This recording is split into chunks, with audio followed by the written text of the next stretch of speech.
మాధురి గారు మొత్తం కూడా విన్నాము స్టార్టింగ్ నుంచి పోరాటం అవును అండ్ ఇప్పుడు ఏం చెప్తారు? ఈ ఆడియోలు కూడా విన్న తర్వాత ఈ శ్రీనివాస్ వ్యక్తిని వెంటనే ఉరి తీయాలి. ఎంతమంది అమ్మాయిలు ట్రాప్ చేస్తావురా, ఎంతమంది అమ్మాయిలు లొంగు తీసుకుంటున్నావు? ఒరే నిన్ను నమ్మి చాలా మంది ఒక దేవత అనుకున్నారు, కానీ ఈరోజు నువ్వు ఒక ఫ్రాడ్ అని తెలిసింది. ఇప్పుడు ఒక అమ్మాయి వచ్చింది మొన్న వర్షిని, నీ నోరుతో నీ పాపం నోరుతో అన్నావు, ఇంకా మిగతా 10 మంది ఉన్నారని. ఏందిరా, ఇటు ట్రాన్స్జెండర్ కమ్యూనిటీ పరువు తీస్తున్నావు, ఇటు అఘోరాల పరువు తీస్తున్నావు, ఇటు సనాతన ధర్మం పరువు తీస్తున్నావు. హిందూ సోదరులారా ఎక్కడెళ్ళారు? ఆ రోజు చిటికేసి మరి నన్ను ఏంది మాదిరి అన్నారే ప్రియా చౌదరి మేడం గారు, కొంతమంది ట్రాన్స్జెండర్లు కూడా ఆ రోజు నన్ను చాలా తిట్టారే. మళ్ళీ ఈరోజు ఎక్కడ రాండి? ఈ శ్రీనివాస్ గారు ఇంత చేస్తుంటే మీరు ఎక్కడ వెళ్ళారు? ఇళ్ళలో కూర్చొని సినిమా బొమ్మ చూసినట్టు చూస్తున్నారా? రాండి, అమ్మాయిలని మనం కాపాడుకుందాం. వాడు ఏదేదో చెప్తున్నాడు, వారు చిల్లర నా కొడుకు, వాడు దొంగ నా కొడుకు, వాడి వెనకాల మాఫియా ఉంది, వాడిని నమ్మకండి. అమ్మాయికి పెళ్ళైనట్టు కూడా వర్షినికి తెలుసు అని చెప్తుంది అమ్మాయి. అవును, క్లియర్ కట్టుగా ఈ అమ్మాయి చెప్పిన విషయం ఏంటంటే వర్షినికి తెలుసు అంట. తెలిసినప్పుడు అఘోర ఫోన్లో తీసుకొని ఈ వర్షిని ఈ అమ్మాయి అట్టెట్లా నాకు తాళి కట్టాడు మా ఆయన అంటే, ఈ అమ్మాయి కూడా లేదు నా మొగుడు, వీళ్ళిద్దరు వాగ్దానంలో గొడవ జరిగింది. అప్పుడు ఈ వర్షిని ఈ అఘోర ఫోన్లో ఈ అమ్మాయిని బ్లాక్ చేసేసి వీళ్ళిద్దరు ఆడుతున్న నాటకం. అమ్మ వర్షిని తల్లి, అబ్బా బాబా బాబా బాబా, నీలాంటి మహానటి, నీలాంటి ఇది ఎక్కడ చూడలేదమ్మా. మీ తమ్ముళ్ళు ఉజ్జయిని నుంచి తోరుకొని వస్తే నువ్వు చేసిన పెంట అంత నా భర్త, నా మొగుడు, నా వాడ అని చెప్పుకుంటున్నా. సిగ్గు సరేలేదా మీదొక బతకేనా? అయితే ఇప్పటి వరకు కూడా వర్షిని అమాయకురాలు, ఆ అమ్మాయిని మనం కాపాడాలి అని చెప్పి చాలా మంది పోరాడుతున్నారు. వర్షిని అమాయకురాలు ఏం కాదు, చాలా హుషారు. వీళ్ళు నిజంగా ఏదో దేశానికి చెడు చేయడానికి పుట్టినట్టున్నారు. ఇంతకంటే నేనేం మాట్లాడానండి.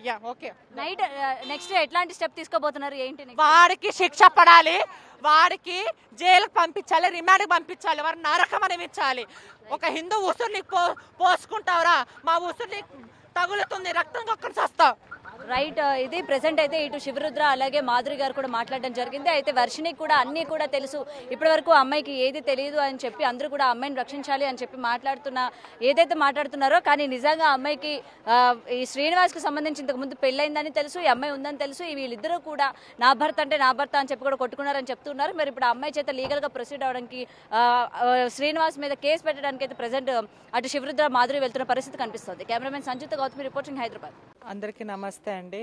మనం కొద్ది రోజుల నుంచి చూస్తూనే ఉన్నాము, అఘోరి అని ముసుగేసుకొని జనాలని మాయ మాటలు చెప్తూ నమ్మిస్తూ నేను అది ఇది అని ఏది తను చెప్పిన దాంట్లో ఏదో ఒక క్లారిటీ కూడా లేదు. ఫస్ట్ ఆఫ్ ఆల్ అడిగిన క్వశ్చన్స్ ఆన్సర్ ఇవ్వకుండా నేను అఘోరాని అది ఇది అనడము, ఆ జనాలు అప్పుడు నేను కూడా చెప్పాను నమ్మకండి అని చెప్పాను, కానీ జనాలు నమ్మే స్థితిలో లేరు. ఎందుకంటే అఘోర అఘోర అఘోర అఘోర. ఇవాళ రోజు ప్రతి ఒక్కరు కింద కామెంట్స్లో చూసుకుంటే అఘోరని చాలా అంటే కామెంట్స్ పెడుతున్నారు, ఎందుకు ఇలా అలా అని. సో నిజంగా ఒక ట్రాన్స్జెండర్ పరువు తీస్తున్నాడు ఇట్లా అఘోర వేషం వేసుకొని, అలాగే ఒక అఘోర వేషం వేసుకొని అఘోర పరువు తీస్తున్నారు, నాగసాధులు పరువు తీస్తున్నారు, ప్రతి ఒక్క కమ్యూనిటీ పరువు తీస్తున్నారు. ముఖ్యంగా హిందూ పేరు అడ్డం పెట్టుకొని హిందూ పరువు తీస్తున్నారు. ఆ రోజు ఎక్కడెళ్ళారండి? ఆ రోజు మీడియా ముందర మాధురి ఇట్లా చిట్టికేసి మరి నాతో ఛాలెంజ్ చేశారు కదా, ఆడపిల్ల నేను ఆడపిల్ల నా దగ్గర ప్రూఫ్ ఉంది అది ఇది ఉంది అన్నారు కదా. మళ్ళీ ఈరోజు తను ట్రాన్స్ అని తెలుసు, శ్రీనివాస్ అని తెలుసు, తను ఏమేమి అని అన్ని తెలుసు.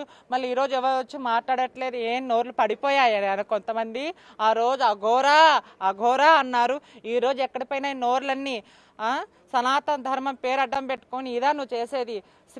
శ్రీనివాసుగా నువ్వు ఎంతమంది అమ్మాయిలని మోసం చేసినా మేము క్షమించను, ఊరికనే ఉండేది లేదు. నువ్వు ఎక్కడున్నా కానీ నీకు శిక్ష పడాల్సింది. ఆడపిల్లలకు న్యాయం ఆడపిల్లలకు రక్షణగా ఉంటారంటే నువ్వేం చేస్తున్నావు? పరువు తీస్తున్నావు నువ్వు. అసలుకి నువ్వు మనిషివేనా? లేకపోతే కడుపుకి ఏం తింటూ నువ్వు ఏం కథ? అసలుకి సమాజానికి ఏం మెసేజ్ ఇద్దాం అనుకుంటున్నావు? ఎన్నో రేపుల హత్య జరుగుతున్నాయి, ఎన్నో మడ్డలు జరుగుతున్నాయి. దీని గురించి స్పందించక సనాతన ధర్మం విని విని విని జనాలు ఒకటి ఇది అనుకుంటున్నారు. ఆ సనాతన ధర్మం అంటే నీకు తెలుసా? అసలు ఏంటో తెలుసా? అంటే కాశీలో ఉన్నాను, నేను అక్కడున్నాను, ఇక్కడున్నాను అనే సనాతన ధర్మం అంటే జనాలను మంచి చేసే సనాతన ధర్మం. నీలాగా ఫేక్ లాగా చేసేది కాదు. ఆడపిల్లలకి న్యాయం చేద్దాం అంతే అండి. ఓకే.